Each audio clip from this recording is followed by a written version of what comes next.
உங்களுக்கு பிடிச்சத உங்களுக்கு பிடிச்சவங்களுக்காக பண்ணிட்டு போயிட்டே இருங்க. யாருமே எதுவுமே சொன்னாலும் கவலைப்படாதீங்க. ஏன்னா நம்மளை பிடிச்சவங்களுக்கு நம்மளை நிரூபிக்க தேவையில்லை. நம்மளை பிடிக்காதவங்களுக்கு என்ன பண்ணாலும் பிரயோஜனம் இல்லை. ஸோ அதை தான் நான் மைண்டுக்கு எடுத்துக்கிட்டேன்.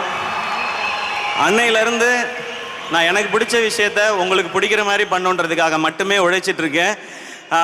அன்னைக்கு லைஃப்பில் தோணுனதெல்லாமும் அப்படி தான்.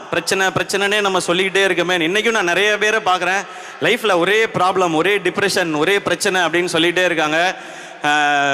My dear brothers and sisters,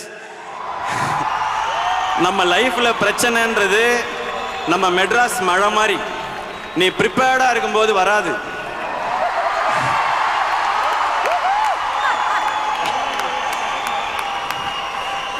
நீ ஜாலியாக இருப்பல்ல, அப்போ ஒரு காட்டிட்டு போயிடும். அப்போ எவ்வளோ வெள்ளம் வந்தாலும் நம்ம ஒன்றும் பண்ண முடியாது. எதிர்நீச்சல் போட்டு தான் ஆகணும்.